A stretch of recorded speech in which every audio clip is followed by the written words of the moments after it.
we here? What's been going on? My daughter's TV has been going off and on in the middle of the night. My husband and I will get up, we'll go turn it back on. She'll wake up screaming it's back off. She wakes up screaming and crying that something's scaring her. Okay.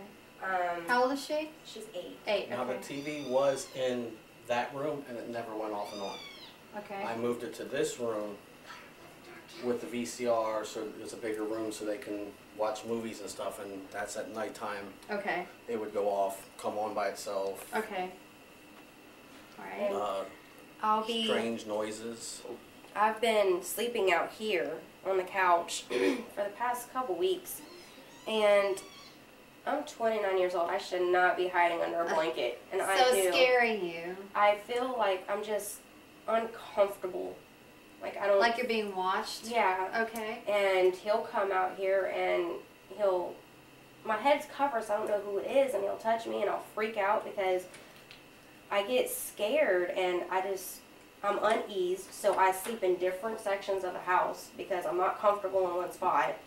And we've just been out here, noises out here, and stuff that shouldn't be happening. There's no reason for the noises. Right. There's no explanation. No. And the kids claim they see a man. She's only 2 years old, and at our old place, she said she's seen a man. A ghost. A man. And I was like, he was like, well, where is he? And she was like, in the hallway. So he took her in the hallway. She's like, no, he's over here. Okay. And so he went in there, and the dining room where she said she's seen him, and he was like, well, what does he look like?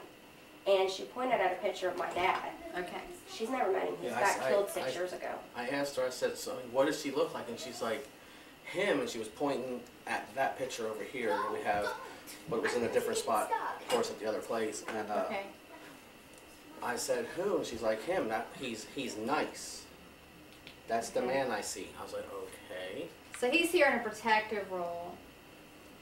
I hope so, but this is not just, like I said, I know I don't think it's the house, I think it's us. Yeah, I understand that it's more, you feel like this has happened before in other places you've been. Yeah, well, our 9-year-old, we had a very bad experience with her. She freaked out one night. We thought somebody was breaking into our house. Okay. She woke up screaming. So he jumped out of bed. I jumped out of bed. There was no one coming in because she was sleeping by a window, our bed in the middle. Okay. And so he jumped out of bed. I went to pull her up. I couldn't get her out of bed. And I told him, I can't get her out of bed. It took both of us, and my dad was alive at the time, and he ran in there. And when she was trying to pull her up, you hear a smack. A smack. And she had a hand mark on her face. I took a picture of it, but it's years ago. I understand. So I don't have it anymore.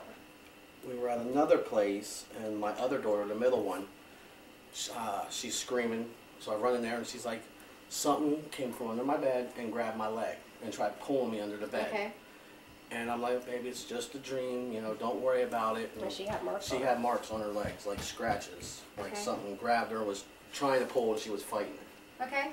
And it just scared the crap out of me.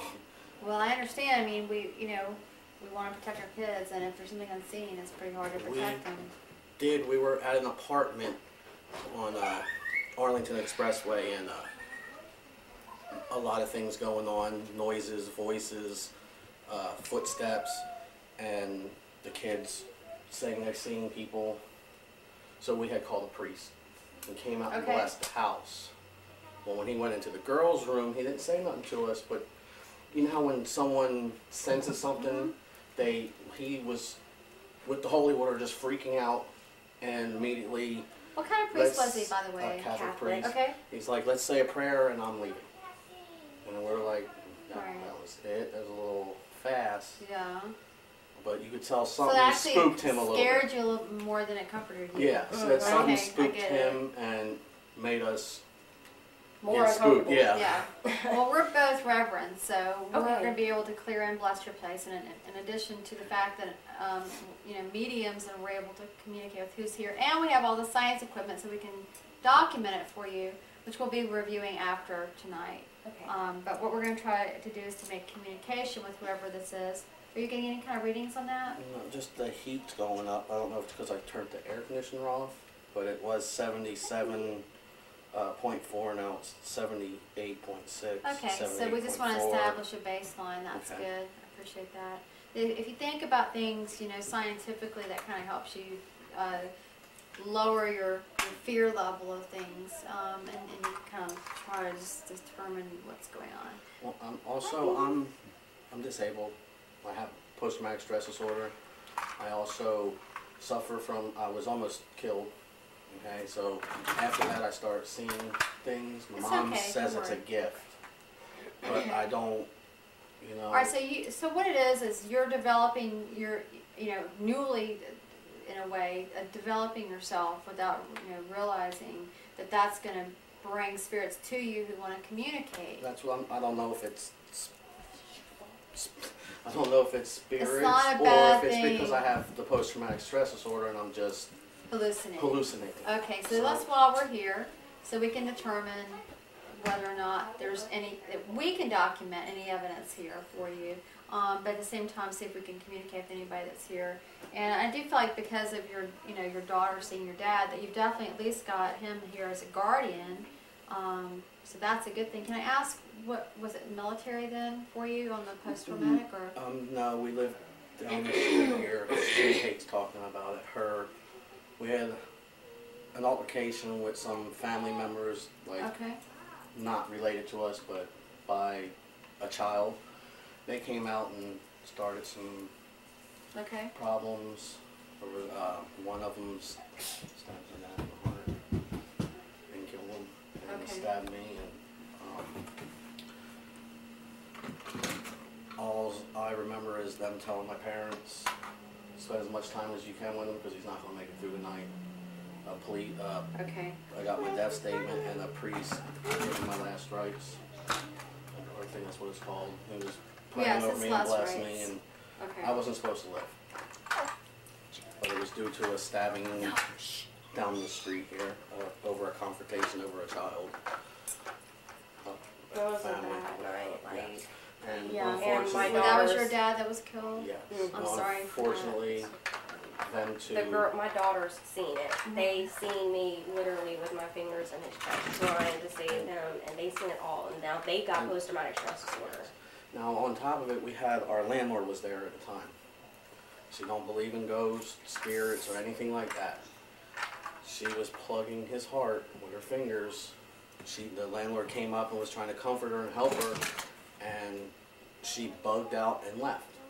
She didn't tell me until the next day because she's seen my dad get up out of his body and walk back in the house and look back and walk back inside towards his bedroom.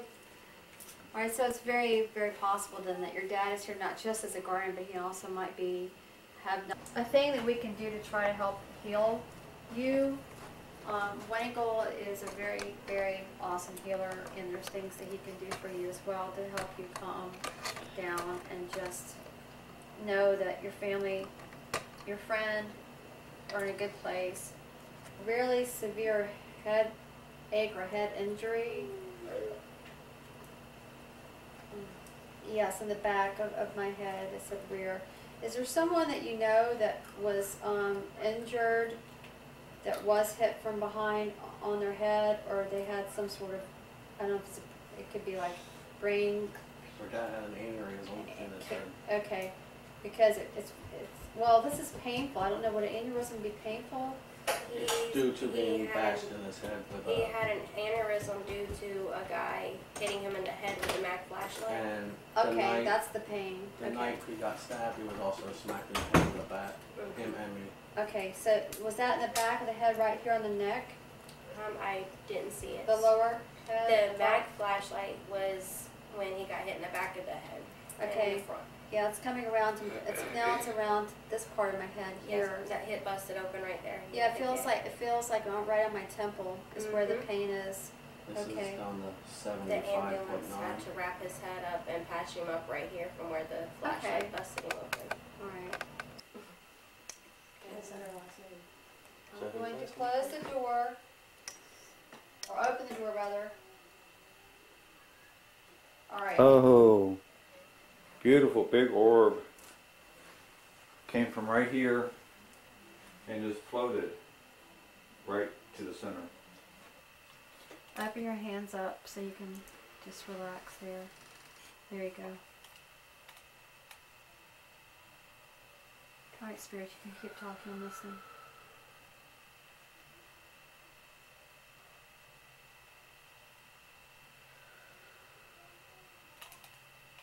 Is there anyone else here who wants to talk? Now's your time. Wiggle's doing a healing.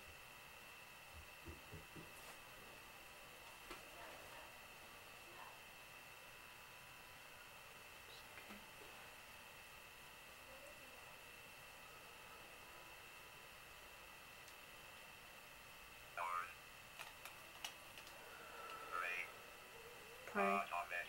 Okay.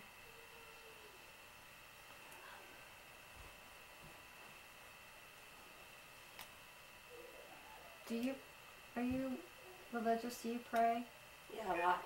Okay, because they just mentioned praying.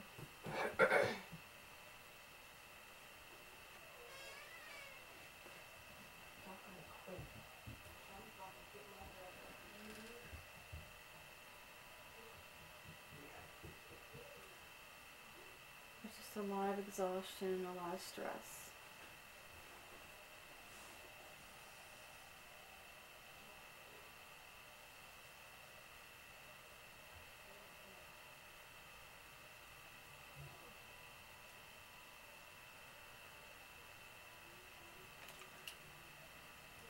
Is there anyone else here who wants to talk to me?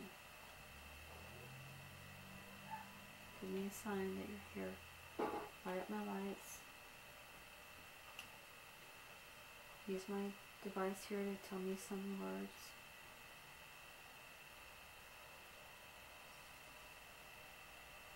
Okay.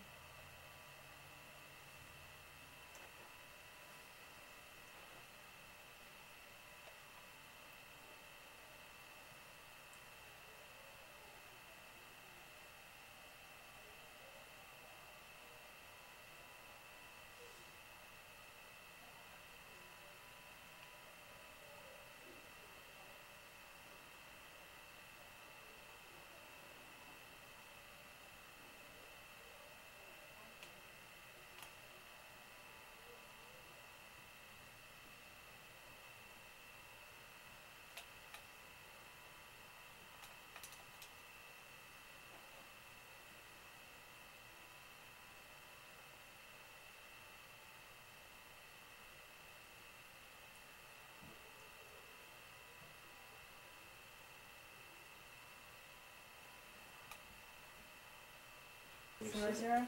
No, that's gone. There's no. It's 0, 0. You can see it? Yeah, it's a 0, 0. Guy Master. It just say Guy Master. They always call him that. That's so funny. Did you hear it say Guy Master? It's because he's, they don't have a word for him. He's like a shaman. A lot of people will call him that. But he's a spiritual elder in the native tribes, so he's very good at healing and relieving people of blockages or fears, you know, just giving you healing energy. I think that the best thing that, you know, people can do when they've been through something, you know, is you go through all of the grieving process, and then when you come out the other side of it, you start doing something with it. Whether it's, you know, doing something to honor, you know, what's happened to you, helping other people that are going through it, writing about it, you know, anything that you can do to help, to get it out in a positive way, to channel it, because it happened to you for a reason. Everything's happened to you was to build your strength, to test you, to test your faith. And, you know, some people go through what you've been through and they decide they want to be a reverend, or they want to, like I said, you know, help others through a support group, or they want to just be like an awesome dad and show their kids like every fun thing there is, because, hey, life's short, and now we know that, because, you know, we know that of our lives, but until we actually lose somebody, we don't realize it. somehow. It makes it real. And so in a way it's a valuable lesson because you can look at that and you can say, okay, everything's that much more precious. You know, we're only here a certain amount of time. Yeah. And it's just, instead of worrying about how much time it is, we have to enjoy it every day and just make every day like the most amazing day of our lives. Do you see what I'm saying? I think you guys have so much to give, so much to help others with. You know, there's people that have been through minor things that feel like their lives were just so horrible, and you guys have been through like the worst things. I mean, you're very inspirational because you overcame it. Try every day. So if you can look at it like that, and you can be like, wow, we made it. You know?